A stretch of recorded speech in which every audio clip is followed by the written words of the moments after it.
Joining me all the way from Sweden is Mr. Sebastian Ramstedt of Necrophobic and Necrophobic. most And recently Eldfodd. Yep. And also, I'll be remiss to say he is also from the legendary Nifelheim as well. Yeah. I think I was the longest lasting member ever, except for the two brothers. I was in the band for 13 years. That's more than anyone of the others ever did, actually. You had some staying power in that band, didn't you? Yeah, maybe I had, yeah. Yeah. It was really fun years. It was fun time, but it was not a smooth sailing, so to speak, but we had a lot of fun. Yeah, we'll definitely get into so that. we'll definitely get into that. Yeah. And I'm just wanted to take a minute to tell you that I started I seeing started a bunch of your reels and your Instagram story, social media stories, and how you had Yeah. some really interesting takes on the state of everything extreme metal, whether it's black metal, death metal, and include and some reels that include your own personal taste in music, what your influences were. And I just want to say that if there's anyone that definitely appreciates what you're doing in that regard, it's definitely me. I have nothing but the Yeah. utmost respect for what you're doing in that area and as far as what you're doing musically. So thank you again for joining me and we could discuss all of that. Oh, thank you. Thank you very much.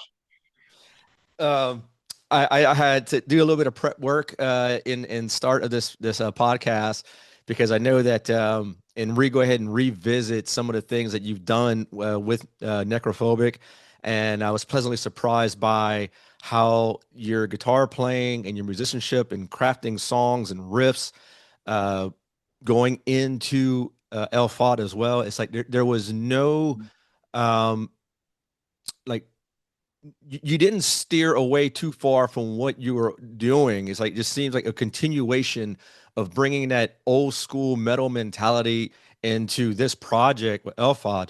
Um, and I just like to discuss that and just get your story, how life was growing up in Sweden, and what the avenues you had to take to get to this point and where what life is like now. Yeah.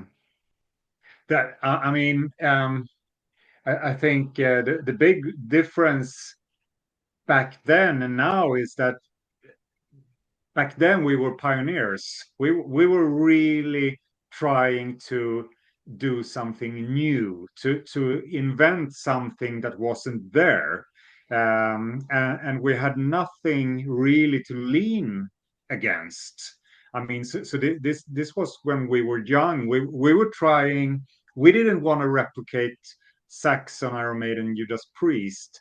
So when music started to get harder, because I think in up to 1984, heavy metal was it was heavy. And then by 1984, Van Halen released the album 1984 with the hit Jump, Yep. which is, by the way, one of my absolute favorite albums. But that changed the scene. And I think by 1985, bands tried to cheer up and follow that success. I'd say actually Motley Crue and Theater of Pain is a direct continuation of what Van Halen started.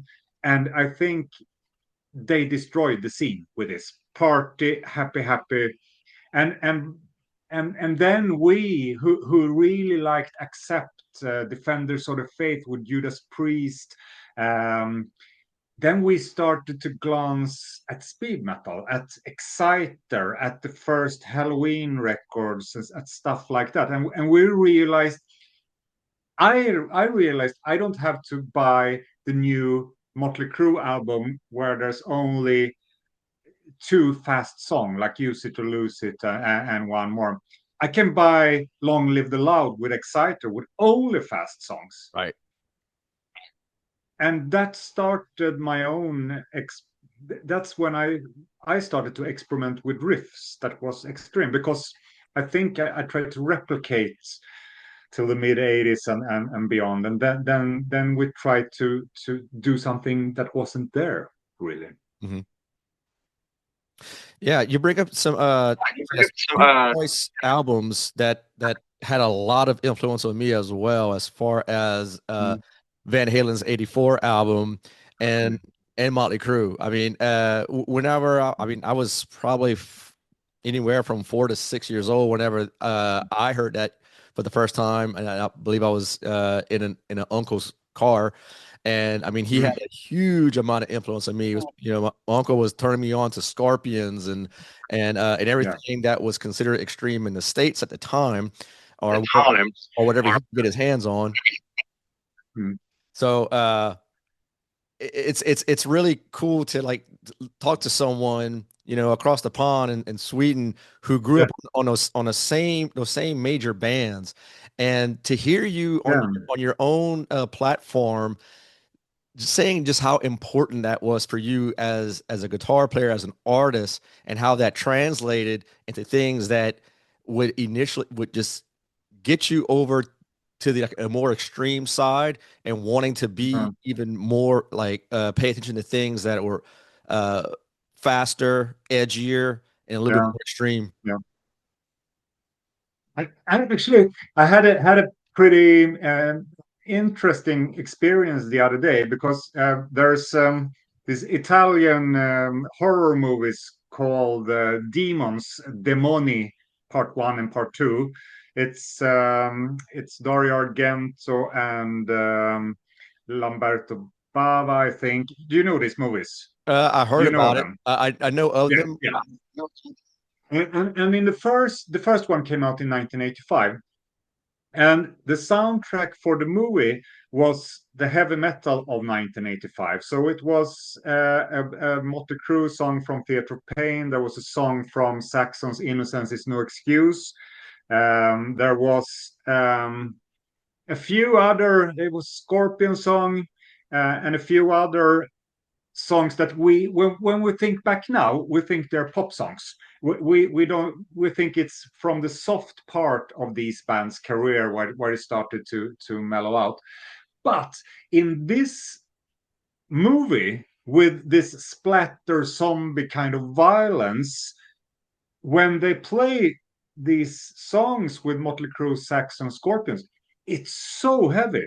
It's just as heavy as Cannibal Corpse or anything, because when they frame it with this movie, it's almost like this hard rock heavy metal becomes even more evil and heavy and powerful, because it's not too obvious that it's powerful. I mean, if you had Mayhem or Dark Throne or something to this, then you expect it to be violent. But with the contrast of the Innocence Is No Excuse songs, it became so brilliant. So I had to kind of review these albums over again in my head, that it was maybe the surrounding of my life that made these albums soft. Maybe I went somewhere else in 1985, 1986, so that I could not feel the power anymore. And this was a really great experience the other day to hear these songs like a kid would hear them that has never heard heavy metal, and it's just incredible force and aggression and speed in this music. This is this made me think a lot that it's so important where we are in life when we listen to music. We cannot blame the artist for this or that. We have to blame ourselves That why we can't appreciate it.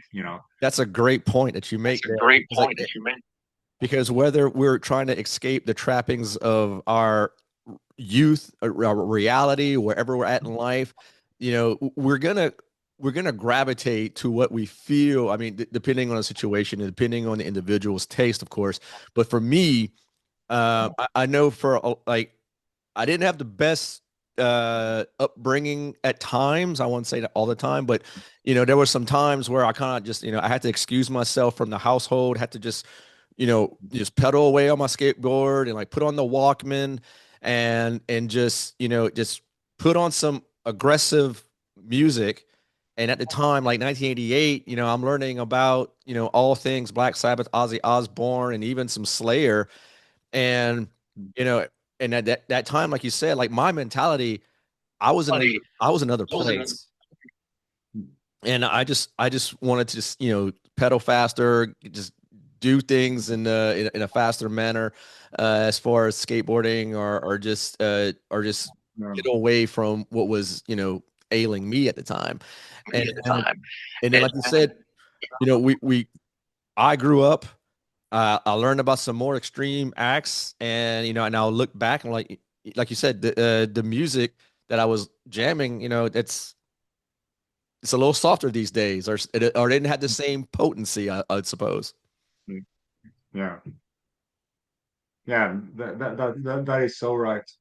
And I think what I'm trying to do with Eldfodd now is to revisit those days again and kind of reset my palette for this extreme metal that I have.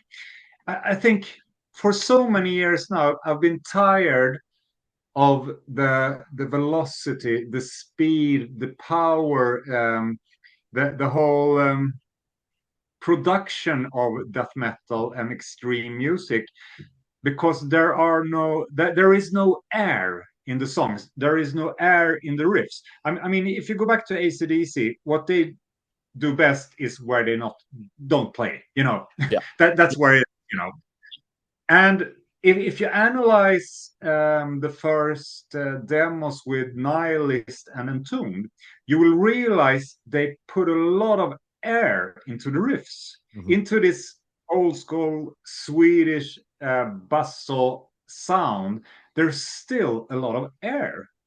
And I realized that a lot of the modern death metal don't have that. You're not allowed to breathe anywhere. And I mean, if you do blast beats at 250 BPM, I mean, after 20 seconds, you heard it. It's not Yeah. fast anymore. Your brain starts to listen to it at half time. So that was something I tried to set myself back to where I was before there was death metal. And why did those early albums that came out with Carcass, Napalm Death, Morbid Angel, Autopsy, why did they have such a great impact on me? It's because I have where I came from, I think. So that's what I really wanted to revisit with this and see if it's possible. See if it's possible to not do a tribute, to not be nostalgic, but to reset yourself into something so you can create this with full heart, and really believe in the riff again. Yeah, that's I I'm think glad you that's I'm glad you said that, because it just seems in the past probably 15 years where I've noticed within myself that I'm always referring back to stuff that I grew up on. I mean, every now and then there's a band that I'll, pay attention to as far as like the extremity of its concerned. And like you said, there's a point where there's a point there's so where much blast beats, there's so much technical things going on with the music itself that it it gets boring. And it's like yeah, the music industry, for all intents and purposes, is flooded with that type of landscape at the moment. And it just seems like people are just trying to be extreme in all the technicalities and all of that, and having a polished sound, and just putting layers upon layers of effects or whatever it may be, and just not allowing that music to kind of take shape and breathe, like you said, within the riffs and the tempo changes, and even like, just the writing itself. It almost becomes inaudible to me. yeah, yeah. Absolutely. I totally agree. And I think, I mean, all I think as heavy metal as the umbrella. That's the word. That's what we listen to. Then there are genres under it. I mean death metal, black metal, everything is under that heavy metal umbrella, so to speak. So I think Cannibal Corpse and Deep Purple, they come from the same thing.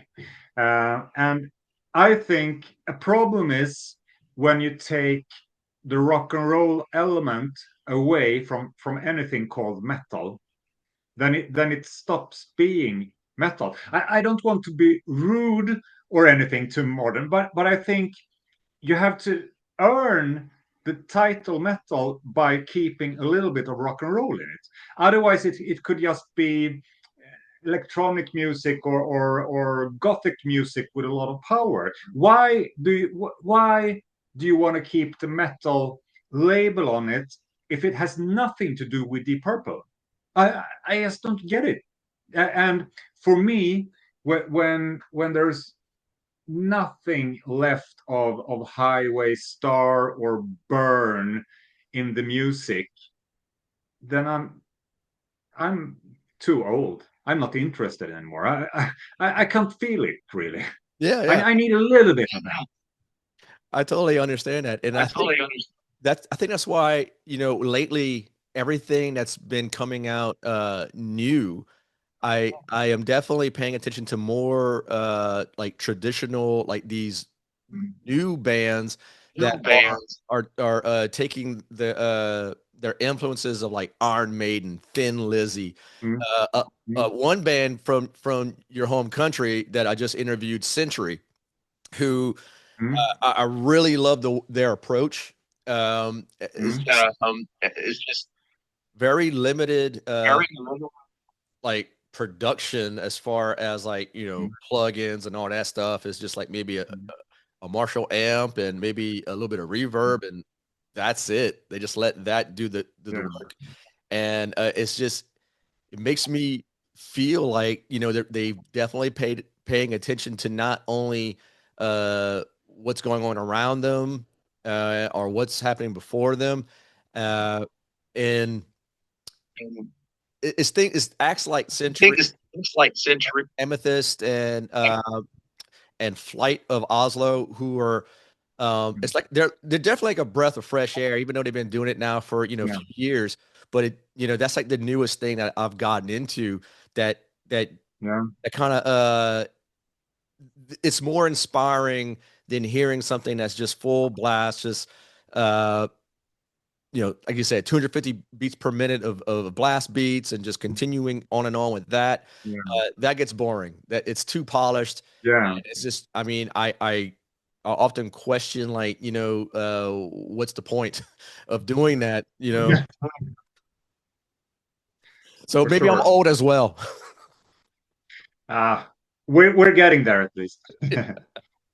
But before we got older, I mean, I'm really curious, like, what life for you was growing up in Sweden, like as a kid, like what you name some bands that still inspires you.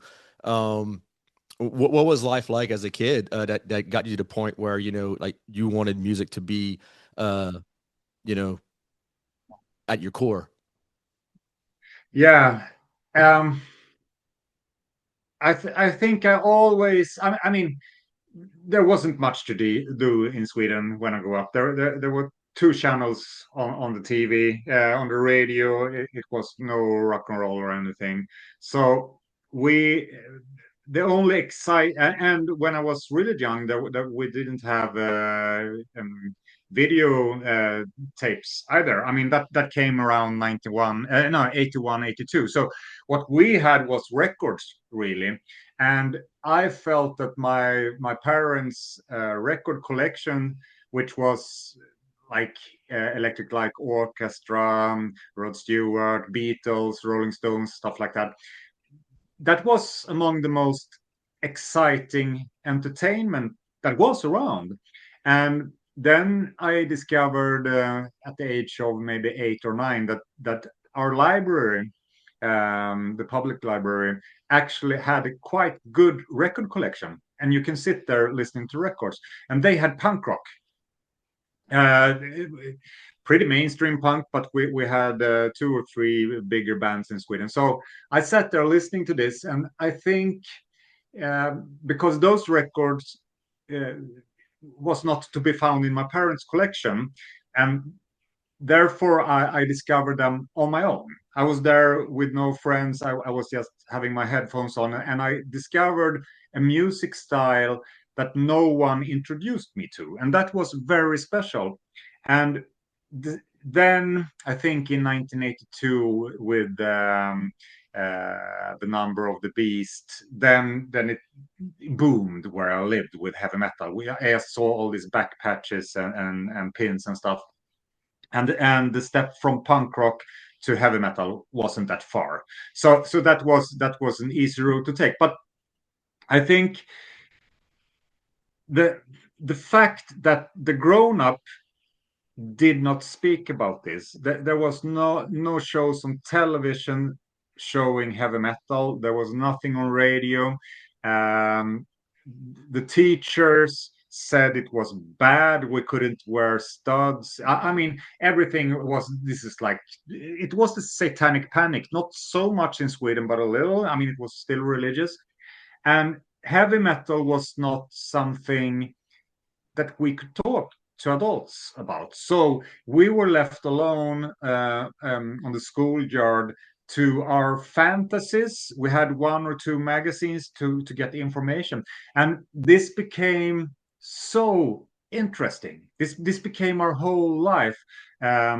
Talking about heavy metal and these band members and these albums that we could not find. I mean, I was early very fascinated with that there were different pressings of albums in the States. This was something we talked a lot about, that Iron Maiden had by that time 3 or 4 albums out, but we knew that in the States there were more. There were more pressings, there were extra songs, and this made the whole thing magical for us. And then with this, and also with the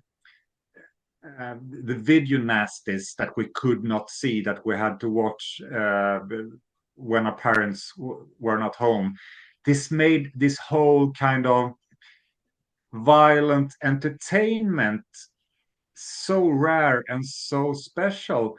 And I just had to figure out how to make these sounds, and also these images. Me and my closest friends, we started to put on makeup like Kiss, but then we started very very early on to experiment with corpse paint and stuff like that to kind of put us in the same context as the album cover. So this became a quest, and I think for sure I have a couple of letters describing my personality, or maybe I'm a bit on the spectrum, but this never left.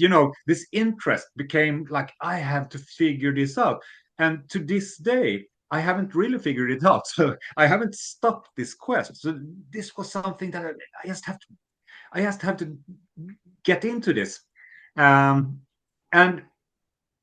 in late 1984, early 85, the parents and the school and everyone, they just pulled the plug of this, and they wanted to forbid everything heavy metal. And this was when it really boomed. Then it became serious. Then we had to fight for it. Then we realized we are not going to have this if we're not going to keep it ourselves. Right. So I think that it was such an important part of my life during the 80s, and it was the only entertainment. I mean, there was nothing to do. I was too young to have a girlfriend. I hadn't discovered alcohol or drugs yet. It was only heavy metal. Yeah. And what city was this? Stockholm. Stockholm? But I lived in a suburb. Stockholm is quite big, and there's I live this in a suburb area right outside, and in 1984, almost every kid was a heavy metal fan, but in 1986, no one was. I was the only one left. So then I really had to fight for it at school. I mean, I couldn't back out of it. I felt I had to stand my ground, but it was not easy time. And this also may I mean that's probably why I still do those reels you talked about and stuff like that. I still have to defend it in some way, you know. Yeah, I totally understand. And I really, I tell you, like I said, I really Like I appreciate said, what I you're really doing as far as the reels are concerned, because it's like, okay, I've always seen so many artists. There's a lot of people like myself who have their own podcast, their own platform on YouTube and whatnot. But as far as an actual artist like yourself, who's been there, done that, and in in Sweden, and as far as like just the extreme metal environment like that, and you using that platform to say, you know what, if not only was Kiss or it not only is Kiss so important to you and ACD is so important to you, but they're still relevant to your music writing to this day, Yeah, and a lot of people um probably in the last few years will just come out and say it like, yeah, but it's, who is really paying attention and like and noticing that you could hear those influences in the writing in something extreme as yeah, something like as a necrophobic or an Eldfodd. It really takes someone who's like really musically inclined and someone who's actually paid attention to the work of your influences to make that connection. So I'm like I said, I'm really thankful that you're doing that, because it's also inspiring to me to keep doing what I'm doing and that in my yeah, own music playing. yeah. And I mean, the format of doing these 1 minute short stories is unnatural to me and probably to you. That's why I have this long podcast.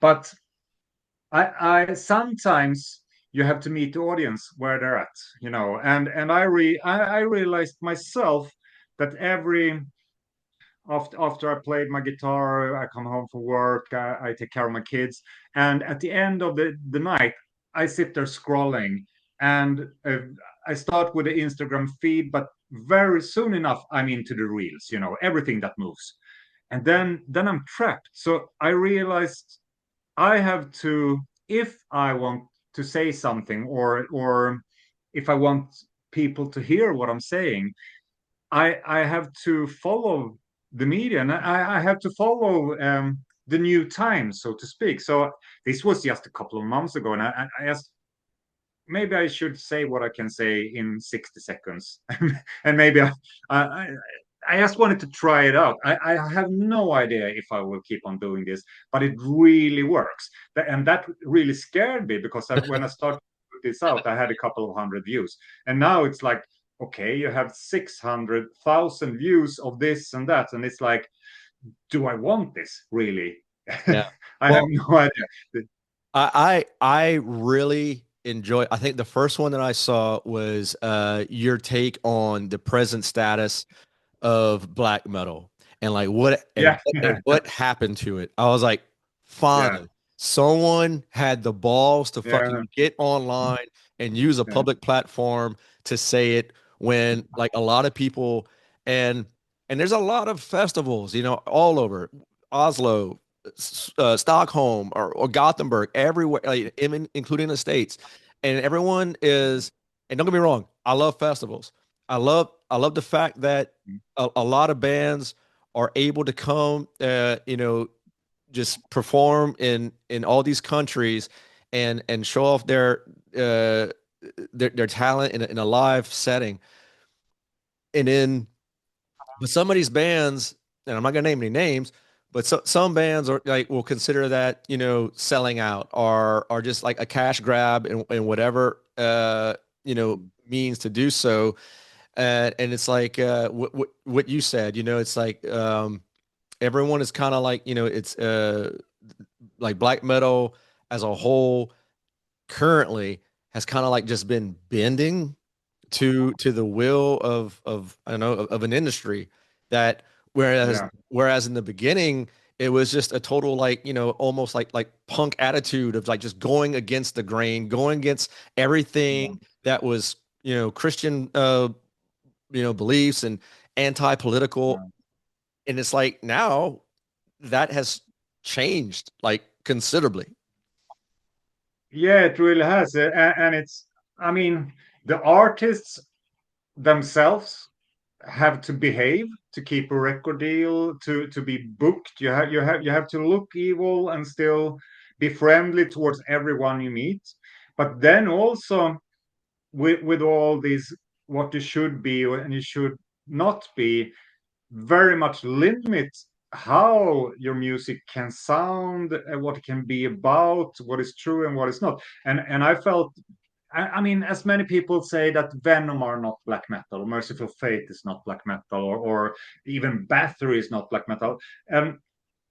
I think my point is there was no sound of black metal. Black metal was an attitude, and if you thought you were playing black metal, then you were playing black metal. There were no rules Right. around it. Now there are rules. It's like, no, you cannot play on this black metal festival because your band is not black metal, because it should sound exactly like Dark Throne or something. And I'm so and that is more than anything not black metal. To have rules of any kind, that is not black metal to me. But I mean, who am I to say this now? Maybe I'm very much alone with this voice, but Oh no, you're definitely not alone. I'm with you.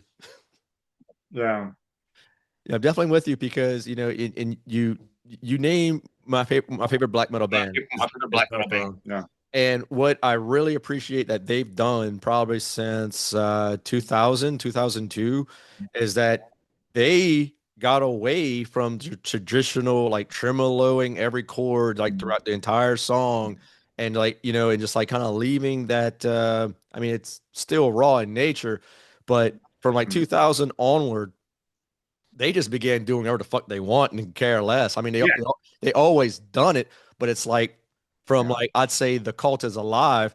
It's like yeah, it was very apparent that what the Dark Throne that you grew The up Dark on Throne that you grew up. in the early mm, 90s was not the same sound that you were going to get out. And I think a lot of people that I've talked to over the years and like they don't agree with it. I'm like, well, then maybe you kind of missed the boat on what black metal actually stood for when it came to yeah, be That it came in to in be the early 90s and late in the 80s. early. yeah. Exactly. It's exactly like that. So, but from there, what I like to talk about is like your involvement. Whenever you grew up, you started shaping your own ideals as far as music is concerned, and you started playing. I mean, were you self-taught? Did you when you got your No, guitar?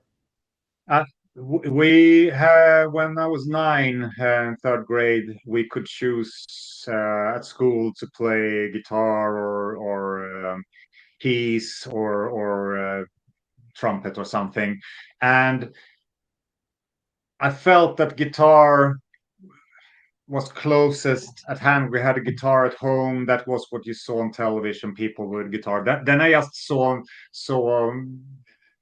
like singer songwriters on TV, and I felt like maybe that is something I want to do. But pretty fast after that, heavy metal came into my life, and then I realized that playing electric guitar was what I would do. But I studied as a kid, and for maybe 5 6 years I played classic guitars. I played Bach and stuff like that, and I think that made me not limiting myself to rhythm playing, because I started I learned notes, and I learned to read music, and I learned melodies first. So for me, when I started to listen to Twisted Sister and bands like that, it was not the riffs I tried to learn, it was the solos. That was the important part, because that was where the melody is.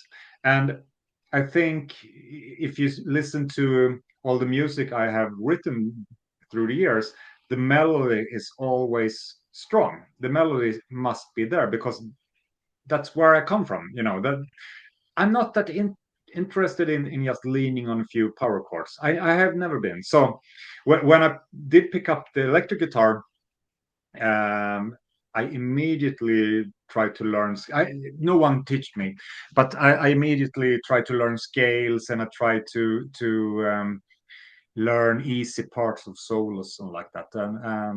So I think that's where the sound that is me comes from. It's because I love melody, really. Yep. I went head first into everything necrophobic, and just I mean the music, the riffs, and the lead work. I mean, it's just something that as a musician, as a guitar player myself, is like, wow, man, like No, it's how like is he wow, doing man. Like, that? how is- It's just like a where it's equal parts of just extremity in Mhm. nature and like a master class of how to just like build a song where we're not Yeah, without losing that aggression. yeah, and I think I try to make the songs easy in the way that I feel a good song. I should be able to play a new necrophobic song to an audience that has never heard it, and by the last chorus, they should be able to sing along. Then I have succeeded in this. It should still be interesting at parts and very musical, but the core of it should be very very easy to get a picture of. And I always say the best guitar solo in the world is the guitar solo in We're Not Gonna Take It by Twisted Sister. It does exactly what is needed. There's a few, I mean, you have to be back in 1984. It's the use of the whammy bar in a very simple way, but every 15-year-old kid with a guitar could replicate it after listening to it. I mean, you could hear what he did. He just used almost the same melody line because it was perfect, Mhm. and also the audience can sing along to the solo. And I always try to think there should be a little bit of a sing along part in my solos. So you should be able to hum parts of it. If I only use arpeggios and fast runs, then there's nothing for the audience to do while I do this. I mean, there's so few people that are impressed and astonished by solos. So you have to give 100% of the audience a reason to stay during the solo. And I think you have to remember Twisted Sister there because everybody stayed for that solo. Oh yeah, Everybody. They were definitely. singing along. I mean, you're talking about a band that just had like just these yeah, anthems that everyone would anthems that remember. everyone And like, remember. and the solos, like you said, are just like, just an extension of that message that was being conveyed in the music. Yeah, exactly. So, So, as you got uh, older in Stockholm and started, be a teenager and a young adult, like how fast was it for you to just find yourself playing in front of an audience? I That was always the goal. Uh, I mean, we practiced before we could play our instrument. We practiced two videos with Motley Crue, and we had these plywood guitars. I mean, like every kid. So the moves were already there, and by the age of 14, I had my first gig. It was at a small youth center after school, and we played. I think four songs. We played two Bon Jovi songs. You Give Love a Bad Name and Living on a Prayer. And we played the Final Countdown that was new. Europe. And Europe. yeah, and that was the other band members' picks. And I got us to play Whiplash with Metallica. Oh, So fantastic. yeah, and we had drums, piano, and electric guitar, and no vocals. and this was fun because I was a little concerned that we had no singer. And but the keyboard player, he was a bit cocky, and he said, no problem. That will find its place when we start to play. And because we played in front of our classmates, and everybody sang. Everybody knew the words to these songs. It was no problem that we had no singer. We just helped out. And this was such a great experience, just to stand there and play, actually. And the whole school came, so it was packed.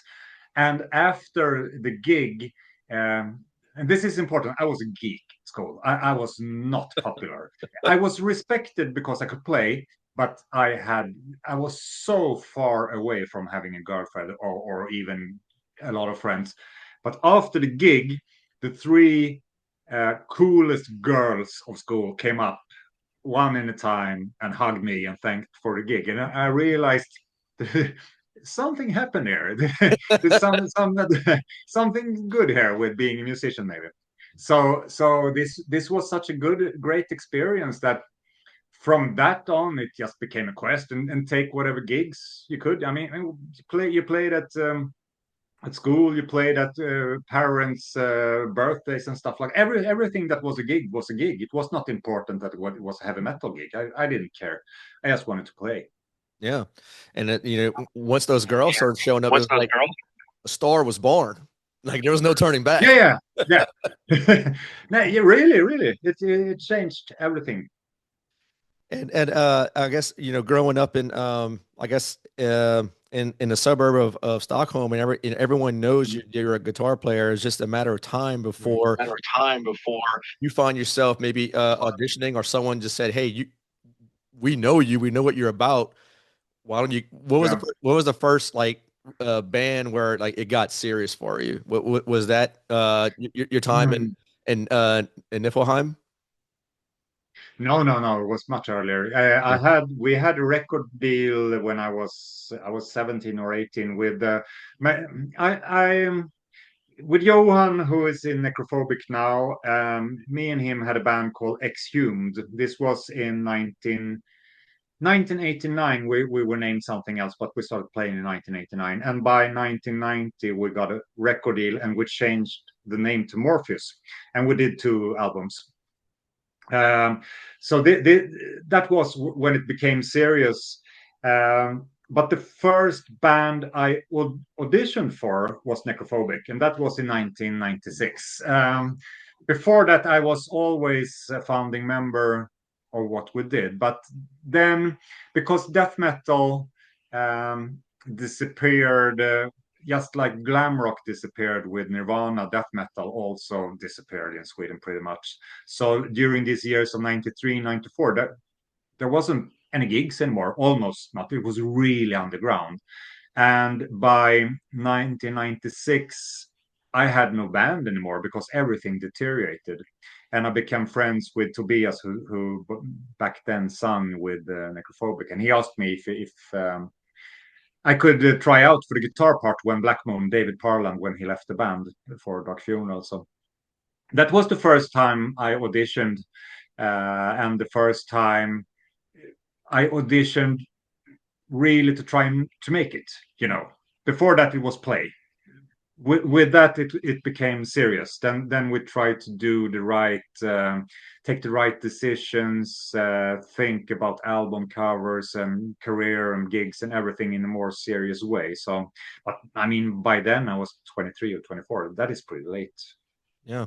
And I read somewhere that that Jan of Dissection had made an appearance with one of your bands. Were you around when Yeah. Dissection had did some guest spots? I believe it was with Niflheim, if I'm not mistaken. No, it was, yeah, both bands actually, because Okay. Nifelheim, they were his best friends, the twins in Nifelheim. But in 1996, when we recorded Dark Side, which was the second album of Necrophobic, then we had one song, Nailing the Whole One, that was supposed to be a duet. And then because this section and Necrophobic had the same kind of mellow death, blackish sound, so we were pretty close. And then we just asked Jon if he could do the vocals, and he said yes. And you have to remember, back then he wasn't a legend. Right. I mean, we remember times when we think back, we don't see it how it really was. He was young. He was much younger now. He was the kid. So we didn't approach black metal god Jon. We Right. approached a much younger but talented member of another band similar to ours. Mm-hmm. Hey, can you sing this? Yeah, sure. I mean, that's a difference. It was different times. And he was very professional. I wasn't in the studio by then, but he was very professional. And then, especially Tobias, who was the singer, our singer, became good friends with Jon, and we met. And through Jon, we met the Nifelheim twins. So that's how I came in contact with Nifelheim at first. That was through Jon, really. And I think Jon's last recording he did was on this guitar. Oh, wow. This was the last guitar he played in studio, and we did a 7-inch a 7-inch vinyl.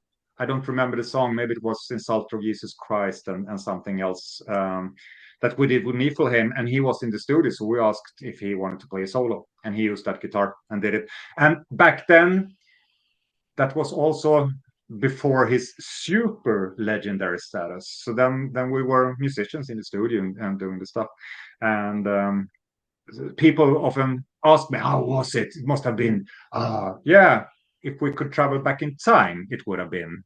But back then, we were just musicians. Yeah, you're just focusing on the work and what had to be Focusing done. on the work and Because, Yeah. time is money. time was money. Yeah.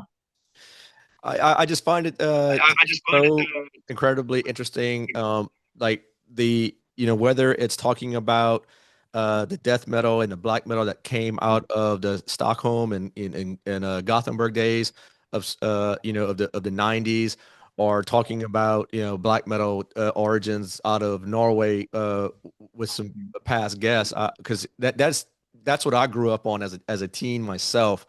And if someone would have said that, I would have talked to people like yourself who were like heavily involved with it, with bands that were shaping that sound. I'd have been like, okay, yeah, whatever.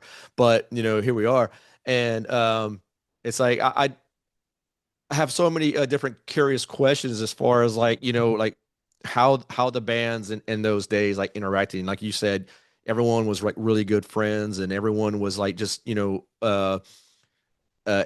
to if they had the time to work with one another, record songs, record solos, or some vocals, or whatever it may take to finish a song. So that's amazing to hear. And what was life like touring with the twins? With which band? Niflheim. Niflheim. Chaotic. I mean, the twin brothers, Hellbutcher and Tyrant, they are two of the most talented musicians in the original black metal, like this Venom Bathory vibe. I respect them fully, but as persons, as people, they are chaotic. It's impossible to get from point A to point B, and I mean, I sometimes say that Niflheim is chaotic in the true way, not in the cool black metal chaotic way. Niflheim is chaos, the real chaos that takes you nowhere, that destroys everything and makes nothing work. That is Niflheim. It's for real. And I think because everything was so hard, from trying to book a rehearsal space that we did not destroy, to have all members at the same place at the same time, to be sober at the same time, to be on the same continents at the same time was hard. And when we made it, when we could make it to the studio, or we could make it to rehearsal space, or we could make it on a tour or gigs. It was such a fantastic feeling that it finally worked out. So it erupted in this, I say positive energy, but that's really what it was. The feeling of being a band when we could, that was so great because it was nothing we could take for granted. And I think we were really good. There was no other band sounding as much as Bathory as we did, but with a little bit of more modern elements of the second wave of black metal. But it was really special, and we had so much fun. These guys are, they love to socialize. Everybody likes them when they meet them. But as easy as they seem is as hard as they are when you have a deadline, when you have to do, when, I mean, some people can never do anything if someone tells them to do it. You have to be 7 o'clock at work. No way, you will not tell me. And these guys are like this exactly all the time. Yeah. So they pretty much embody everything that is like you said, is like just cult, like fuck off, just like that fuck off and die attitude. Like we got attitude, like we got 100%, 100%, but not trying to be cool about it. They just are. They don't make a thing about, oh, look at us, we are black. No, no. This is just how they are. Yeah. So, and I guess, which leads me to your time and Necrophobic, where things are, it seems like, just from what I gather as all the discography, all the albums that you're a part of in Necrophobic, it seems like, the music was first and foremost the business, the art, coming together and doing it, and just making every song crafted to where it's gonna make a point of being every bit of great that y'all can make it. It's just what it seems like. Yeah, absolutely. We never, or very rarely, recorded something that we didn't believe in, or that there could be more work done too. We really worked everything through. And when I write music, I think of it as that you should, be able to put the needle down on the turntable at any point of the album, and it should be the best thing you have ever heard, where it happens to land. So we don't want any fillers or any parts that you have to wait through. Everything must have a meaning, but sometimes it can be very repetitive and a build up, of course, but nothing comes into the songs just because we don't have better ideas, if you see what I mean. And we have, in Necrophobic, we often talk about breaker with accept, the song breaker, which is, the build of it, that it has the perfect riff at the beginning that makes you want to pick up the guitar and learn it. And then you have verse, stick, verse, pre-chorus, chorus, melodic guitar solo, and you have verse, stick, solo. I mean, this formula. And we always say that that's the perfect song. Breaker with accept is the perfect song. And when our songs are as perfect, they are never, but when we feel like they are as perfect as Breaker, then it's finished. And Breaker, the song is exciting. It surprises you, but still the flow in it is very natural.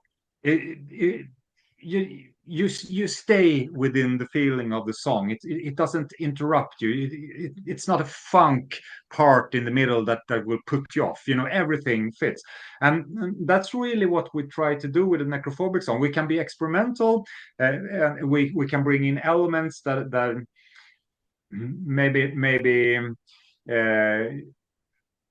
don't feel like it would be there, but it must be a flow through it. So we have to work. If I want to show off something on my guitar, there has to be a flow around it that makes it natural where it is. And I think that's why people very often say we don't put out bad albums, because we try to make the experimental part and our new influences natural within the context of the old stuff. Yeah, and I was Um, reminded when you just said you of just like said one mic hearing kind of an echo from your computer, I think. But what I was thinking was that the producer Gord who did the Eldfodd release, it's not like I was listening to the music of Eldfodd, and it sounds like you wanted to go back as far as how to sound like those early days of listening to death metal, and like have something modern but yet something more and something relevant at the same time. And I was just wondering, the project of Eldfodd, were you in like a deep like headspace to bring some like introspection of that sound to the project, or was that just like total accident? I don't know. It's I didn't try to force anything into Eldfodd. For me, the main cause of it was I really wanted to write songs and create something in the same way that I would have created it when I was 16 or 17. So I just wanted to write riffs, and I wanted to write riffs with friends, and I didn't want to push the other members into doing this or that. I did my guitar parts, and then I left my ideas to them, and I said, you can do whatever you want. And that was also a bit with Gord. I only spoke to him about what I don't like. When everything sounds the same in 250 BPM and you get tired of it, I want this air, I want this analog feeling about it, but also that we want it to be able to compete with modern albums. I mean, you cannot copy an album from 1989 and expect it to find an audience today. Then it's better to just listen to Autopsy, Severed Survival if you want that. But I really didn't think that much of this, except for trying to put this air in the songs and make the riffs. You know, I wanted to do riffs that makes you want to play guitar. Yeah. And saying that, I have to ask you, like, as far as the Eldfodd material is concerned, what is that one riff that you want people to know that you're like really proud of that comes off of that release? I think the opening riff of Possess, Bind, and Devour, that really has that. It's catchy, it's groovy. If you know a little bit of playing guitar, you can learn it very fast. I think that pretty much sums the whole feeling of Eldfodd. That is where I'm really satisfied with that riff. Actually, it's good. Yeah, I definitely agree with you, because I mean, I noticed just how, coming from like Necrophobic and how everything is just, at my first listen, like I'm like, this is all some really good but kind of complicated things. I mean, as far as my skills as a guitar player, but like you said, that opening riff on Possess, it's just, I mean, like you want to play. I mean, I definitely want to play whenever I heard it initially, and try my hands on it. I I know that you have some sobriety time now these days, and it's not too often I get to talk to people that are sober, because I myself am 17 years sober as well. So So I know that, depending on, the state of your affairs, any given day, that it could be easy or it could be a struggle. So, Yeah. um, uh, whenever you're playing, I mean, are you able as a sober person, like, because I know sometimes for me that it's kind of hard for me to get in like in a headspace that requires maybe violence or aggression or Mm, like or like mm, some really pissed off feelings whenever whenever writing some pissed off music or something. mm. How is it for Yeah. you to get in that space? Because I remember you talking about it on Mm, one of your reels where like mm. where as far as the vocalists are concerned, if you're Yeah. a vocalist pretending to be pissed off and angry, Yeah. why sing about such things with like harsh vocals? So I'll turn it on to you. How are you able to play aggressive whenever everything is good in your life?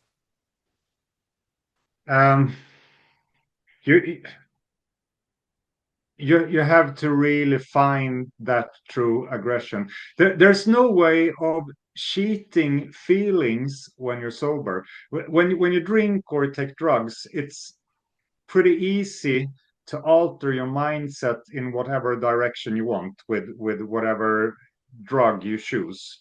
But I think as a sober person, you can only write aggressive music while being a bit of aggressive in your thoughts or in something you think about or believe in or what happens. So you I think it's more honest, but I think all people have all kind of feelings all the time. We pretend to be nice all the time. That's one thing. But Sure. we I mean if we did anything that would come to our mind, we would be horrible persons several times a day. But I Absolutely. think you can save that energy for the hours where you can write, and you can save instead of bursting out at work in anger.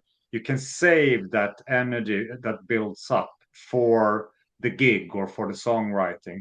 But I think I mean, it's hard. The hard thing about being sober is not that I could relapse. I don't have that problem at all. What's the problem is, I think, is this the right choice of life? Because sometimes it's quite boring. It's quite boring to be on tour when everybody gets drunk and the hours go by. And you know, when you're in when you speak to drunk people, it's fun for 2 hours, maybe three and a half. And then you want to go to bed. You want to do something more meaningful. Hmm. And I spend so much time with people on the roads where they drink and they think they're having the best times of their life. And I'm not having the best time of my life. That is something I think about. I could be home with my kids. An hour with my daughter would be much better than this. And then I think, am I wasting time? If I was drunk during this, I would have the best time of my life. So sometimes I feel like, am I wasting time? Is this the right choice? It is, because otherwise I would be dead. But I mean, still, I think, okay, is this how it should be? Never to go to a party and not remember to come home, or just let the hours pass by. Do I miss something out? Is this the best way of living? I don't know. I really feel I have no choice. This is a second life in life that I got instead of having a very short first life. And for me, it's no way of having both. I can't, because I will destroy everything. If I start to drink again, then I cannot keep what I have. Yeah, I'm totally with you on that. I'm totally with you on And that. And there's a lot of people. a I've lot of people, a lot of artists who who I talk to them, like you said, whether it's pre-show, post-show. Usually it's post-show, and they're having a blast. And Mm, some of them are just heavy drinkers, which is fine. I mean, but most of mm, them are alcoholics, and and kind of like using whatever available excuse they have to just drink and use whatever mm, they tell themselves some bullshit stories that, okay, I'm in the music industry. I'm a metal player. So this is this is part of the gig, right? And Yeah. Yeah. and these same people, are just, they're dying inside, depending on, how much money. I mean, even the ones that probably have money, they're probably but Yeah. but I know for me that, I can't partake in it because, like you said, it's definitely a life or death situation, in my regard for sure. Because if I was to just, take one drink, I'm not stopping. I'm going completely off the rails here if I Yeah. do. So, I'll take boring and boredom over death any fucking day. Yeah. Exactly. That's what you do. But yeah.